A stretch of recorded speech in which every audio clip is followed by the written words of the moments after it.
على سيدنا محمد وعلى آل سيدنا محمد. أعوذ بالله من الشيطان الرجيم. بسم الله الرحمن الرحيم. الحمد لله رب العالمين، والصلاة والسلام على سيد المرسلين وعلى آله وصحبه أجمعين.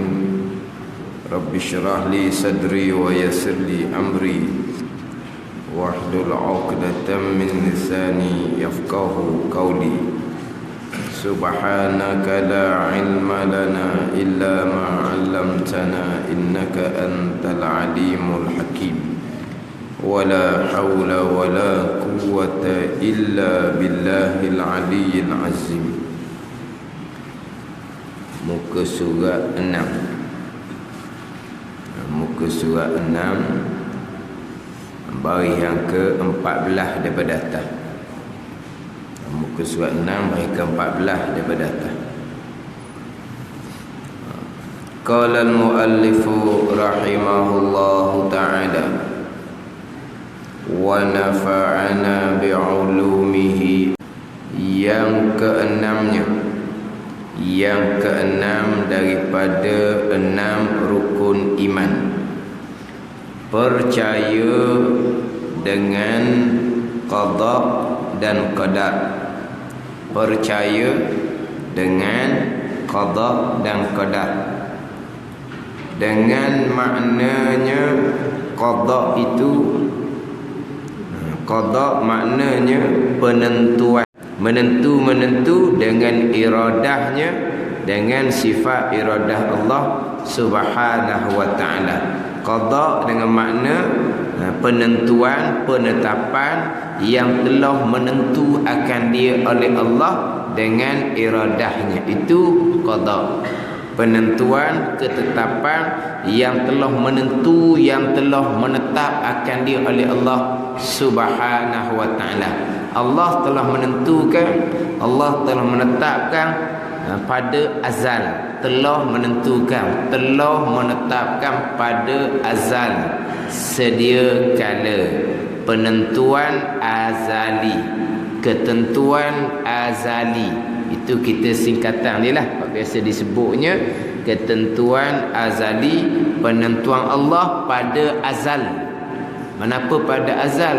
Allah Subhanahu wa ta'ala telah menentukan sedia kala lagi.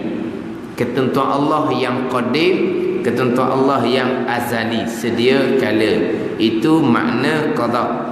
Dan makna qadar itu, percaya dengan qada dan qadar. Qada makna ketentuan Allah, dan makna qadar itu takdir Allah. Maksudnya, maksud takdir Allah, perbuatan yang telah perbuat akan dia, akan perbuatan oleh Allah dengan kudrahnya, dengan sifat kudrah Allah Subhanahu wa ta'ala.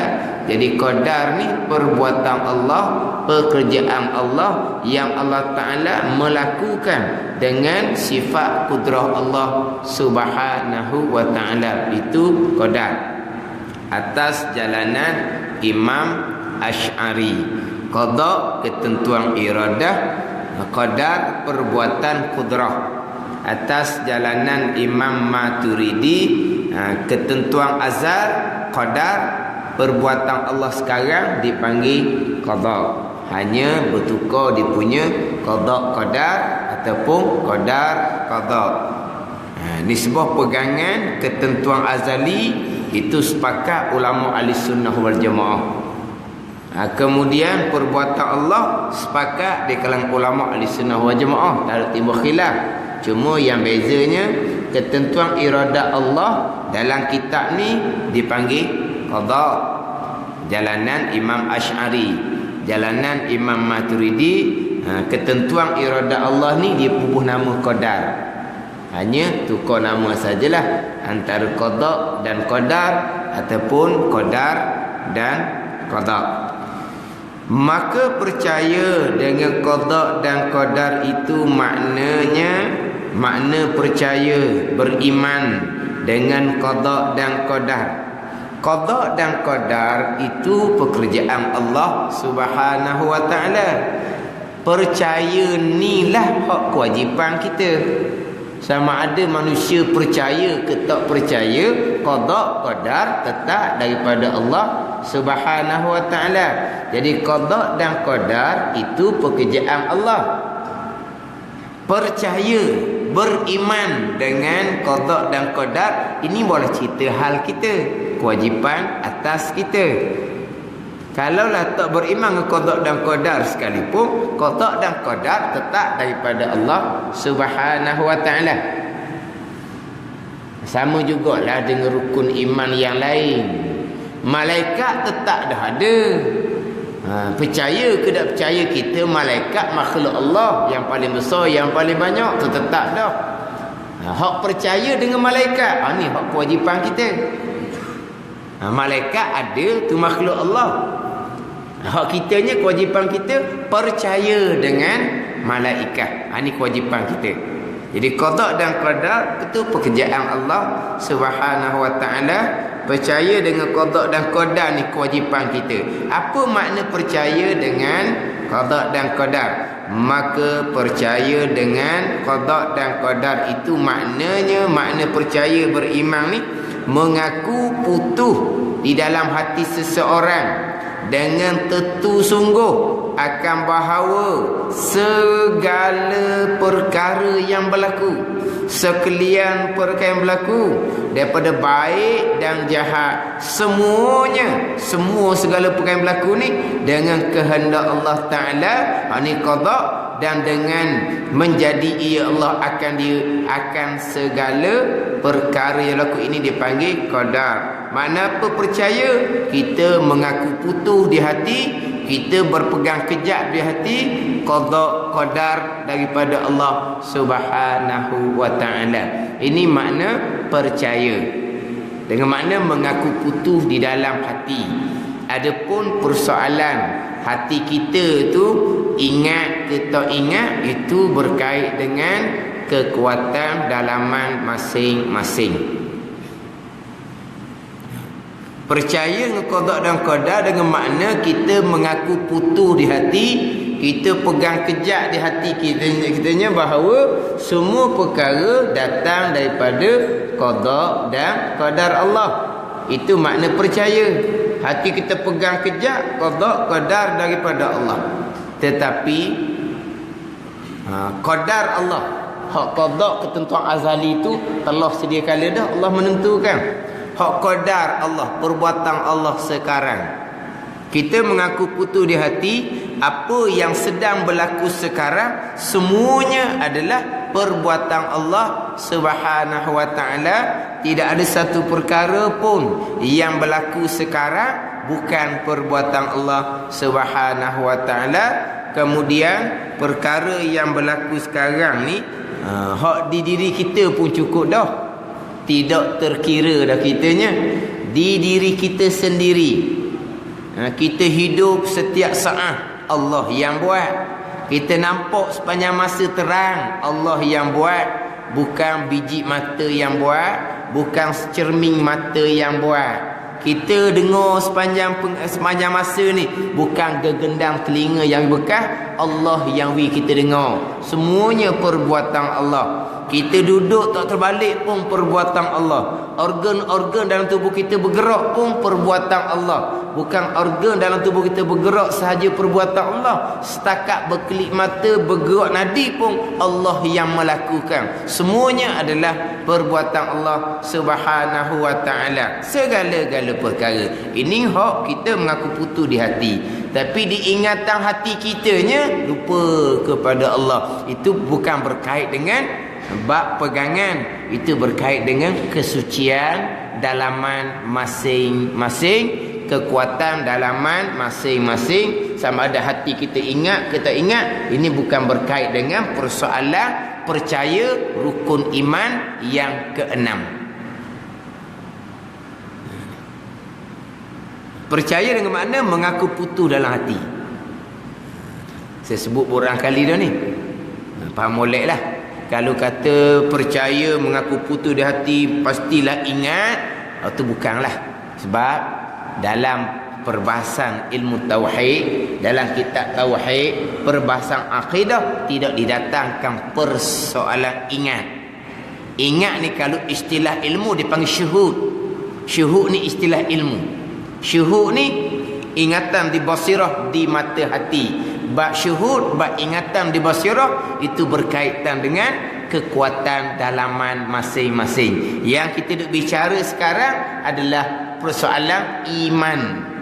Untuk sah iman kita, hak kekuatan dalaman itu datang daripada iman yang kamil, iman yang sempurna. Nak terhasil iman yang sempurna, segala tuntutan syarat zahirnya lengkap sempurna, segala tuntutan batin hati pun lengkap sempurna. Daripada perintah syarat zahir yang sempurna, perintah syariat yang sempurna inilah yang akan mengkuatkan iman kita. Akhirnya iman kita kau mantap, akhir sampailah tahap iman kamil. Siapa iman kamil ni? Iman para sahabat radhiyallahu anhum, iman para aulia.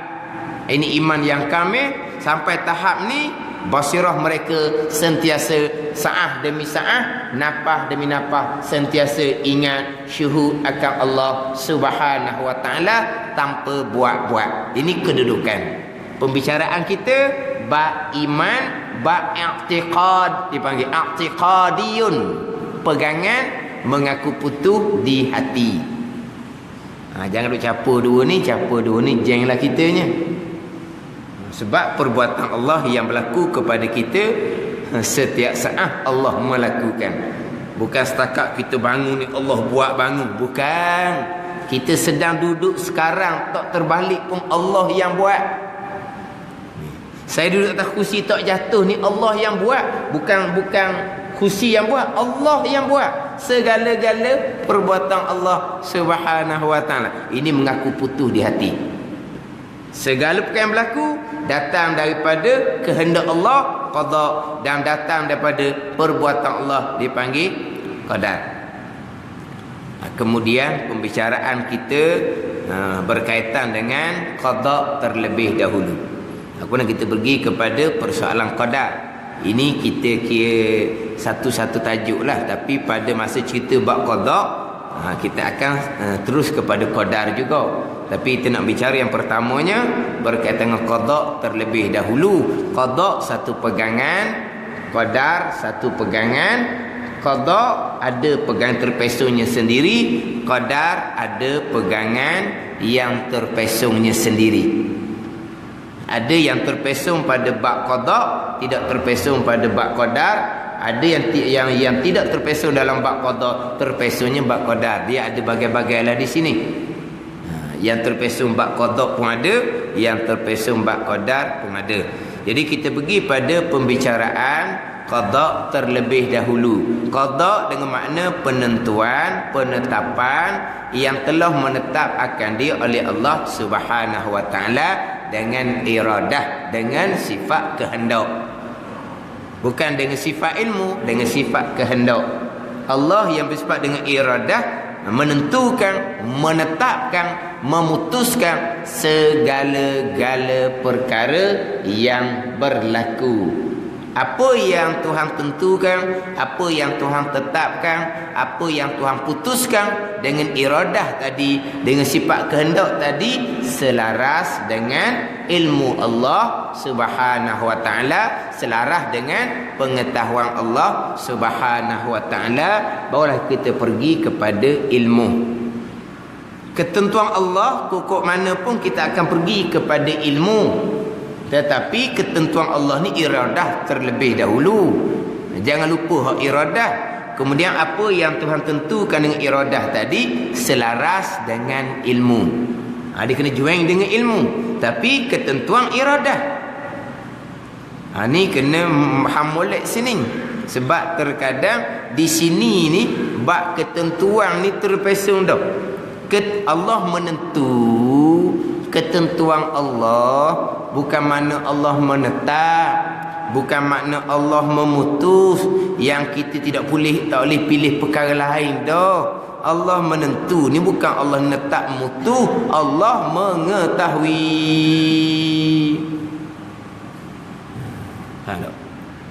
Ini bawakan seumpama ni bukan calang-calang orang yang bawa. Bukan orang sebarang-sebarang. Orang yang ada title dan orang yang menjadi ikutan ramai. Nak tahu ikutan ramai atau ramai, learning benda? Follower apa? Ha? Nah, hok ikut dia tu lah. Ramai mana hok ikut? Hok follower ni kalau hok kena sebut. Ya, kalau kita orang biasa-biasa ni, follower orang mana biasa? Ha? Ramai kau? Ha? Mana je? Ha? Ramai? 1000 kau ah? Tak lah. Ha? 1000? Ha? Tak apa, ratus lah. Mana kalau kita biasa-biasa ni ratus lah ikut kita. Siapa ikut kita? Anak beranak kita lah ke mana? Saya tak faham juga benda ni. Orang kata follower. FB saya tu berapa orang ikut tak tahu. Ha? Ni orang kata follower ni bukan ribu lah. Ratus ribu. Kadang-kadang juta tau. Artis juta tau. Artis tau. Juta artis. Follower dia tau. Mana orang minat dia tu. Orang mana comel, mana ramai orang follower dia. Ha? Kebalah mana. Dan kalau kita follower dia boleh ke apa kita? Mana kalau FB dia kita boleh buka semua kan? Kalau comel boleh tengok semua comel dia tu.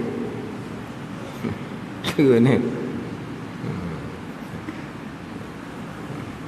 Hak saya sebut ni hak memang ikutan ramai. Allah menentu bukan dengan makna Allah menetap, bukan dengan makna Allah memutus. Allah mengetahui. Allah tidak menetapkan, Allah tidak memutuskan. Kita bebas memilih sendiri. Bukan ini ketetapan, keputusan daripada Allah. Tapi Allah mengetahui apa yang akan kita pilih. Tapi Allah tak menetap, Allah tak memutus. Itu makna menentu dengan makna mengetahui. Hak ni terpesong di muka jalan gini. Ni terpesong di ketentuan. Apa makna ketentuan? Menentu apa makna? Contoh kita menentu. Kita apa? Menentu orang. Netu itu orang tahu. Apa makna kita menentu? Netaklah makna menentu. Ke mana apa? Kalau kita ni, kalau kita sendiri, kita menentu dah. Kita menentu satu-satu keputusan. Kita menentu dengan makna kita sudah menetapkan. Kita sudah memutuskan. Itu makna menentu. Bukan makna mengetahui. Tetapi apa yang kita menentu, apa yang kita menetap, apa yang kita memutuskan, berpandukan kepada apa yang kita tahu. Selagi kita tak tahu, selagi kita tak jelas ilmu kita belum menentu, kita belum letak, kita belum memutuskan. Dan netu tak lagi, letak tak lagi, tak lagi. Sebab apa? Kita tak pasti lagi macam mana ni. Sebab ilmu kita, pengetahuan kita ni tak apa jelas lagi. Maka kita pun belum menentu, belum menetap, belum memutuskan. Makna menentu, makna menetap, memutus. Bukan menentu makna mengetahui. Sebab menafikan ketetapan daripada Allah, mana kita kata menafikan ketentuan daripada Allah. Tapi dia kata dia tidak menafikan ketentuan. Ketentuan Allah dengan makna mengetahui Allah. Jadi ketentuan tu dia lari dah kepada makna mengetahui. Kita ketentuan adalah ketetapan, keputusan daripada Allah yang bersifat dengan iradah, yang bersifat dengan kehendak. Tapi apa yang Tuhan tentukan selaras, muafakat dengan ilmu Allah Subhanahu wa taala, selaras dengan mengetahui Allah Subhanahu wa taala. Apa yang Tuhan tentukan pastilah Tuhan tahu. Tiba-tiba dia kata dia bukan menafikan ketentuan, dia menafikan ketetapan Allah. Itu dipanggil menafikan ketentuan Allah Subhanahu wa ta'ala. Golongan yang menafikan ketentuan Allah dengan makna ketetapan Allah, keputusan Allah, satunya dipanggil golongan Qadariyah. Golongan Qadariyah ni, ini ada di kurun yang pertama dan pupus di kurun yang kedua. Pupus pada masa Imam Syafi'i rahimahullah. Qadariyah ni, dia menafikan ketentuan Allah, dia menafikan ketetapan Allah serta menafikan pengetahuan Allah. Allah menjadikan kita, tetap dah. Allah menjadikan langit dan bumi, Allah menjadikan kita. Kemudian selepas dah Allah menjadikan kita, Allah tidak menentukan, Allah tidak menetapkan apa-apa yang akan berlaku kepada kita kemudian. Sampai peringkat Allah pun tak tahu apa yang akan berlaku kepada kita. Allah tahu sampai masa berlaku perkara di kita, Allah pun tahu. Dia buat benda gini. Hak ni Qadariyah yang dihukumkan kafir. Sebab apa? Menafikan pengetahuan Allah Subhanahu wa ta'ala. Kalaulah lepas daripada berlaku, barulah Allah tahu, sama macam kita. Kita pun sama juga. Lepas berlaku, tahulah kitanya. Selepas seseorang buat satu perkara, tak tahu kita. Tahulah kitanya. Allah pasal tu juga. Dia menafikan ketentuan Allah serta menafikan pengetahuan Allah Subhanahu wa ta'ala. Allah tidak menetapkan, Allah tidak memutuskan apa-apa, bahkan Allah tidak tahu apa yang akan berlaku. Ini golongan yang kafir, dikenali dengan Qadariyah. Qadariyah. Tapi pembicaraan biasanya dalam kitab tauhid, apabila sebut kata Mu'tazilah Qadariyah, bukan persoalan bab qada Tuhan, bukan.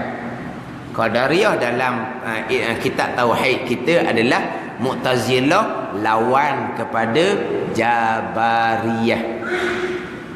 Dia ada Qadariyah, dia ada Jabariyah. Jadi kalau dalam kitab tauhid sebut Qadariyah, Qadariyah lawan Jabariyah berkaitan dengan ikhtiar dan usaha kita letaknya di mana. Perbahasan tu bukan perbahasan ketetapan Allah. Itu sebab tu dia Qadariyah ada dua. Ini pengilmu lah kita kata. Qadariyah yang menafikan ketetapan Allah, menafikan keputusan Allah, bahkan menafikan pengetahuan Allah, dikenali dengan Al-Qadariyatul Ula. Al-Qadariyatul Ula, ataupun dikenali dengan Qadariyah Mutaqaddimun, dia panggil. Al-Qadariyatul Ula, Qadariyah pertama, ataupun Qadariyah Mutaqaddimun, Qadariyah ada mula-mula hari tu di awal Islam. Ini kafir. Menafikan ketetapan Allah, menafikan keputusan Allah serta menafikan pengetahuan Allah. Ini kafir. Adapun dalam kitab tauhid kita boleh sebut kata Qadariyah.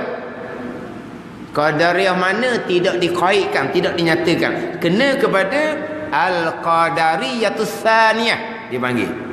Al-Qadariyatus Tsaniyah, Qadariyah hak nombor 2, ataupun dikenali dengan Qadariyah Mutaakhirun, Qadariyah yang timbul kemudian. Qadariyah yang timbul kemudian ni bukan menafikan ketetapan Allah. Ini berkaitan dengan ikhtiar dan usaha. Usaha kita bekas dengan sendiri, dengan kekuatan yang tubuh kita. Ini Al-Qadariyatus Tsaniyah. Qadariyah ni lawan kepada Jabariyah. Ini persoalan lain. Qadariyah ni tidak dihukumkan kafir. Qadariyah ni dihukumkan pegangan yang dosa besar. Tapi persoalannya bab ikhtiar dan usaha kita ni. Adapun saya sebut tadi Qadariyah hak kafir tu menafikan ketentuan, ketetapan Allah, keputusan Allah serta menafikan pengetahuan Allah Subhanahu wa ta'ala. Ini jarang disebut dalam kitab. Sebab selain dia menafikan ketentuan Allah, dia menafikan pengetahuan Allah. Dak kapi apa lagi Tuhan pun dak tahu. Tuhan tahu selepas berlaku. Dak kapi apa lagi balas tu. Jadi kalau dalam kitab tauhid sebut qadariyah, kena kepada qadariyah lawan jabariyah. Bab persoalan ikhtiar dan usaha. Melainkan kalau kitab tu kata golongan qadariyah yang menafikan ketentuan Allah, tu pergi pada qadariyah hak ada di awal Islam, hak dihukumkan kafir tadi tu, yang menafikan ketentuan serta pengetahuan Allah Subhanahu wa taala. Kalau dikait dalam kitab qadariyah yang menafikan ketentuan Allah. Kalau sebut kata contohnya pegangan Mu'tazilah qadariyah. Qadariyah mana ni, ada dua ni. Kena kepada qadariyah hak lawan jabariyah, hak berkaitan dengan ikhtiar dan usaha kita. Itu bab lain, kesalahan persoalan lain, bukan persoalan menafikan ketetapan Allah Subhanahu wa taala. Jadi qadariyah yang menafikan ketetapan Allah serta pengetahuan Allah ni dihukumkan kafir. Satu pegangan, dia menafikan ketetapan Allah, menafikan keputusan Allah, tetapi tidak menafikan pengetahuan Allah. Ini yang saya sebut tadi. Ketentuan Allah dikatakan mengetahui, bukan Allah mutu, bukan Allah netap. Maknanya apa yang berlaku sekarang kita yang memilih sendiri. Bukan ketetapan daripada Allah, bukan keputusan daripada Allah. Kita memilih sendiri, tetapi Allah mengetahui apa yang akan kita pilih dan kemudian apa yang akan kita buat. Dia tidak menafikan ketentuan Allah, dia menafikan ketetapan Allah. Ini golongan yang menafikan takdir juga, tapi tidak dihukumkan kafir. Ini pegangan yang dosa besar, pegangan yang terpesong. Sebab apa? Sebab dia menafikan iradah Allah Subhanahu wa taala. Dia hanya berpegang dengan ilmu Allah Subhanahu wa taala. Kemudian golongan yang menafikan ketentuan Allah, tapi Allah hanya mengetahui. Hak tadi dia menafikan tu ketentuan Allah, sama ada perkara baik ataupun perkara jahat, Allah hanya mengetahui. Satu golongan laginya menafikan ketentuan Allah, ketetapan Allah, keputusan Allah pada perkara yang jahat, tidak pada perkara yang baik. Hak mula-mula tadi dia menafikan ketentuan Allah serta pengetahuan Allah, tu kafir. Yang kedua, dia menafikan ketentuan Allah tetapi berpegang Allah mengetahui. Perkara baik, perkara jahat ke Allah tidak menetapkan, Allah Ta'ala tidak memutuskan, Allah hanya mengetahui. Ini pegangan yang terpesong. Satu golongan terpesong lagi pula, perkara baik Allah menentukan serta Allah mengetahui. Menentu pasti mengetahui lah. Perkara baik Allah menentu, Allah menetap serta Allah mengetahui. Perkara jahat Allah tidak menentukan, Allah tidak menetapkan, Allah tidak memutuskan, Allah hanya mengetahui seseorang memilih perkara yang jahat dan melakukan perkara yang jahat. Allah hanya mengetahui seseorang akan memilih perkara yang jahat, tapi Allah tidak menentukan perkara yang jahat. Ini pun akidah yang dosa besar, yang khilaf ulama. Setengah pandangan mengatakan kafir bukan dosa besar, tapi pandangan muktamad menghukumkan dosa besar, tidak menghukumkan kafir. Jadi sini ada yang terpesong. Pertama, kafir menafikan ketentuan dan pengetahuan Allah. Yang kedua, menafikan ketentuan ketetapan Allah, tidak menafikan pengetahuan Allah, sama ada perkara baik atau perkara jahat. Satu golongan laginya, perkara baik Allah menentu, perkara jahat Allah tidak menentu, Allah hanya mengetahui.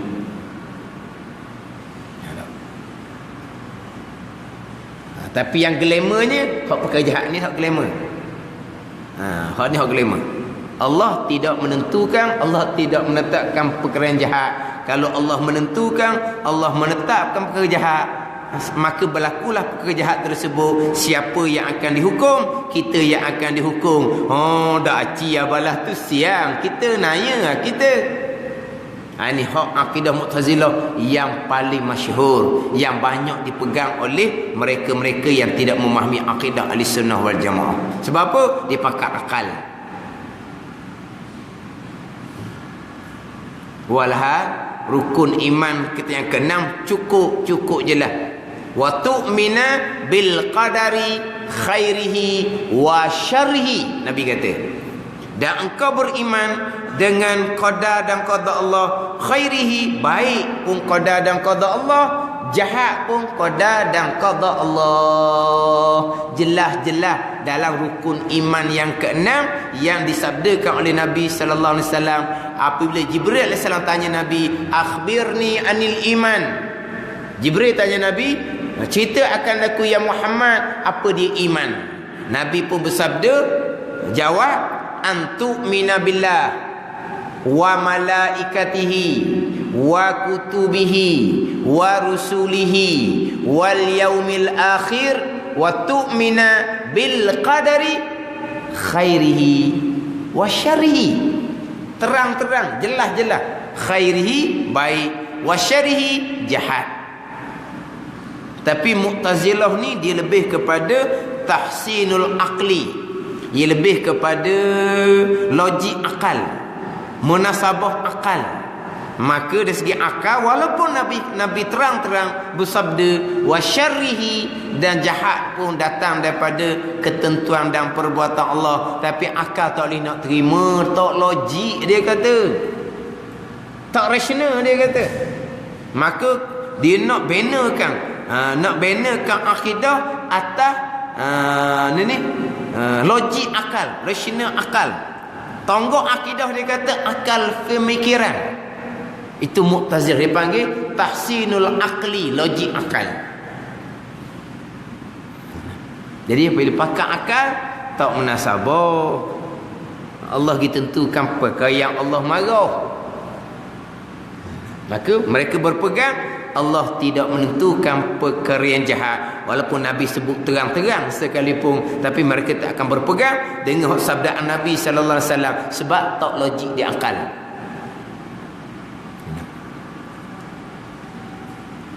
Terkadang tanpa kita sedarinya kita ngapa rukun iman, untung baik, untung jahat, perkara baik, perkara jahat datang dari Allah, sampai masa berpegangnya hak jahat Allah tidak menentukan, ataukah Allah menentukan juga hak jahat. Jadi maknanya dia pun tak faham juga pada rukun iman, akhir dia pun pakai akal juga, jadilah peseng puak Mu'tazilah tanpa disedari.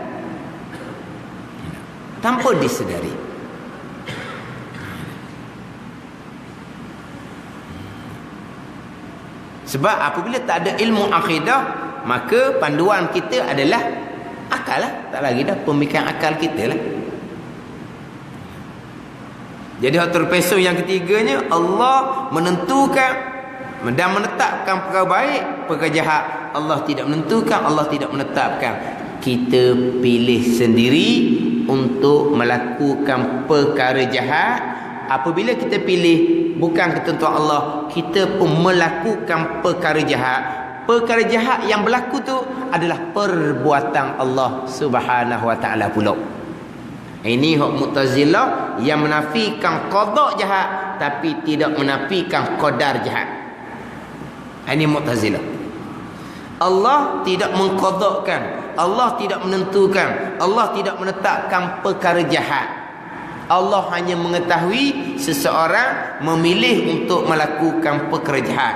Sampai masa seseorang memilih untuk melakukan perkara jahat, dia pun buat perkara jahat, berlaku perkara jahat, jadi perkara jahat tu, berkesan perkara jahat adalah qadar daripada Allah Subhanahu wa taala, perbuatan Allah.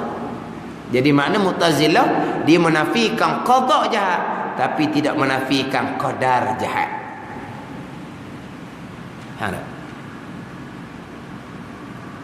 Tiba-tiba menafikan pula qadar jahat, memilih perkara jahat kita sendiri, bukan ketentuan Allah. Kemudian kita melakukan perkara jahat, kita bekas sendiri dengan kekuatan yang Tuhan jadikan di kita untuk melakukan perkara jahat tadi. Bukan Allah yang bekas, bukan Allah yang menjadikan. Itu terpesun dalam bab qadar pula. Itu dipanggil qadariyah lawan jabariyah. Hak Mu'tazilah yang menafikan ketentuan jahat, dia tidak menafikan perbuatan Allah. Faham tak? Sekarang Mu'tazilah yang menafikan ketentuan Allah, perkara yang jahat, Allah hanya mengetahui sampai masa seseorang yang memilih sendiri untuk melakukan perkara yang jahat. Dia pun buat. Dia buat perkara jahat ni, jadi hasil pekerjaan jahat ni Allah yang berkah. Mana pun ni, dia tidak menafikan qadar daripada Allah Subhanahu wa taala pada persoalan perkara jahat. Dia hanya menafikan qada Allah pada perkara yang jahat. Kalaulah perkara jahat qada Allah pun tidak, qadar Allah pun tidak, di situ dua pegang yang terpesong. Terpesong dalam bab qada kejahat dan terpesong dalam bab qadar.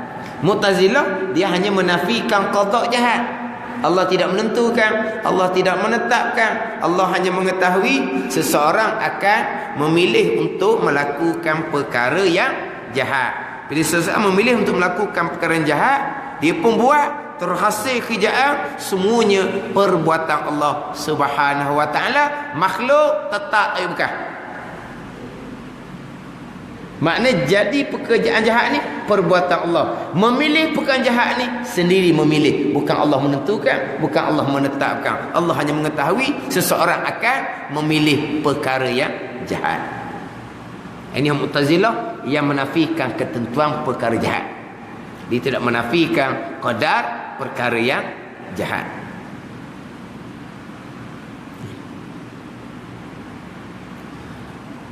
Cuma hak saya sebut tadinya, golongan yang menafikan ketetapan keputusan daripada Allah. Ketentuan hanya mengetahui. Hak ni hak saya dengar dalam rakaman ada yang bawa seumpama ni. Kalau Allah telah menetapkan, kalau Allah telah memutuskan segala-gala perkara, beriman seseorang Allah telah menetapkan memutuskan, kufur seseorang Allah telah menetap memutuskan, apa perlu lagi Allah utuskan Rasul? Ini langsung live dalam Radio Aikim. Saya ada rakaman. Dia live satu kali, kemudian ulangan satu kali. Bawakan seumpama ni. Ketentuan Allah dengan makna Allah mengetahui, bukan dengan makna Allah menetapkan. Allah tidak menetapkan. Kalau Allah telah menetapkan, Allah telah memutuskan, apa perlu lagi Allah utuskan Rasul? Apa perlu lagi kita merisik-risik? Apa perlu lagi kita bekerja? Kalau Allah telah menetapkan jodoh kita, kalau Allah telah menetapkan rezeki kita, kalau Allah telah menetapkan jodoh kita, apa perlu lagi kita risik-risik? Kita risik-risik kerana Allah belum menetapkan jodoh kita. Allah hanya mengetahui jodoh kita dengan sesiapa.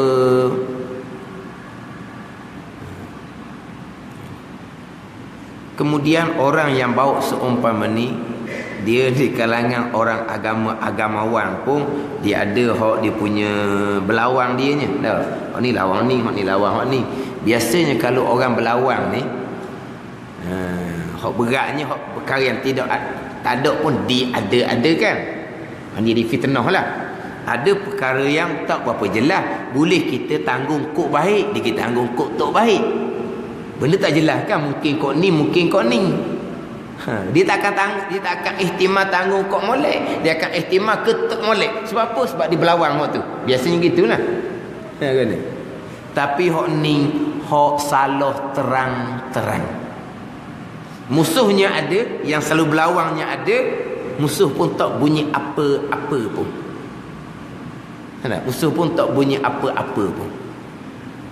Macam mana? Akhirnya perkara tu senyap begitu je. Senyap begitu sahaja.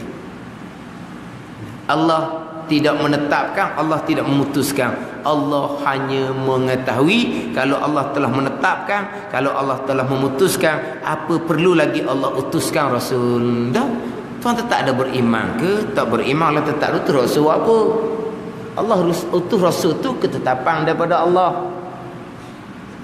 Hikmahnya untuk memudahkan kita memilih. Tapi hakikinya kita memilih perkara baik, memilih perkara tak baik, memilih beriman, memilih tidak beriman, semuanya adalah ketetapan Allah Subhanahu wa taala. Apa perlu Allah utus Rasul? Allah utus Rasul pun ketetapan daripada Allah Subhanahu wa taala. Yang ada persoalan.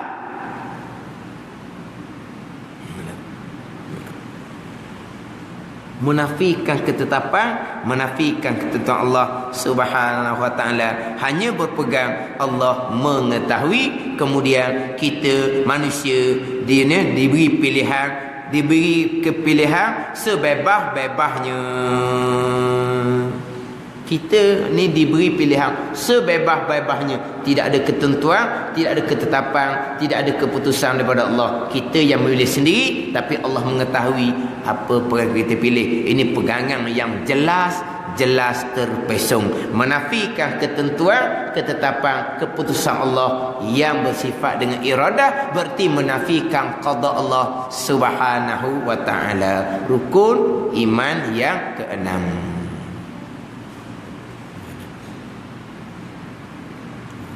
Jadi insya-Allah kelak akan datang kita masih lagi sambung persoalan qada Allah Subhanahu wa taala.